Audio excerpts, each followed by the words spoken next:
त्याशिवाय शाहू आंबेडकरांच्या विचारधारेने आपल्याला गेलं तरच विकाराचं आपलं भलं होणार आहे। मित्रांनो, मी राजकारण करत असताना मी जात पात नातं बदलत नाही, माणूस बघतो आणि मदत करतो।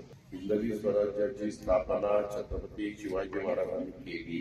तुम्हाला सगळ्यांना प्रत्येकाचा अधिकार आहे, विनंती करण्याचा अधिकार मला आहे, जो डॉक्टर बाबासाहेब आंबेडकरांनी संविधानाच्या द्वारे आणि घटनेच्या द्वारे मला दिलेला आहे। आता isakal.com आहे देशातील नंबर 1 ची मराठी न्यूज वेबसाईट। प्रत्येक अपडेटसाठी isakal.com ला नक्की भेट द्या। एकराची वाढीसी केली तर तिथे इंडस्ट्री आल्यावर तरुणांच्या तरुणींच्या हाताला पण त्याच्यातनं काम मिळेल, त्या पद्धतीने आपण पुढे जाऊ। माझी एवढीच विनंती आहे, तुम्ही जातीचा पातीचा नात्याचा कोणत्याचा विचार करू नका। मित्रांनो, मी राजकारण करत असताना मी जात पात नातं भूत बघत नाही, माणूस बघतो आणि मदत करतो। इथं काय होतं, काही लोक वेगवेगळ्या पद्धतीनं जातीचं खूळ डोक्यामध्ये बसवण्याचा प्रयत्न आणि समाजामध्ये तेढ निर्माण करण्याचा प्रयत्न करतात।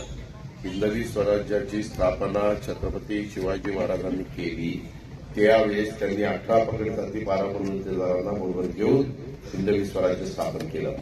त्याशिवाय शाहू आंबेडकरांच्या विचारधारेने आपल्याला गेलं तरच वीरकरांनो आपलं भलं होणार आहे, हे आपण कृपा करून लक्षात घ्या। कोणी चुकीचं डोक्यामध्ये काहीतरी खूळ घालण्याचा प्रयत्न करत असेल तर त्याला सांगा की बाबा आपण माणसाची माणसं आहेत, सगळ्याचं रक्त लालच आहे, कशाला तू जातीचा आम्हाला सांगतोय। जातीचा जे काही म्हणजे प्रत्येकाला रिस्पेक्ट दिला पाहिजे, ज्याला त्याला त्यांच्या मागणीप्रमाणे किंवा त्यांच्या एकंदरीत आर्थिक परिस्थितीप्रमाणे आरक्षण वगैरे मिळावं याबद्दल आमचं कुणाचं दुमत असण्याचं कारण नाही, पण त्याच्यातून काही जण राजकारण करण्याचा प्रयत्न करतात, त्याला कृपा करून आपण आवर घातला पाहिजे अशी माझी विनंती आहे। शेवटी तुम्हाला सगळ्यांना प्रत्येकाचा अधिकार आहे, विनंती करण्याचा अधिकार मला आहे, जो डॉक्टर बाबासाहेब आंबेडकरांनी संविधानाच्या द्वारे आणि घटनेच्या द्वारे मला दिलेला आहे। आणि त्याच भूमिकेतनं मी आज आपल्याला सगळ्यांना भेटायला आलेलो आहे। महाराष्ट्रातील सर्व बातम्यांचे विश्वासार्ह व्यासपीठ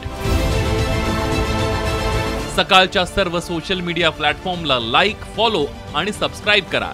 तसंच सर्व नोटिफिकेशनसाठी बेल आयकॉन प्रेस करायला विसरू नका।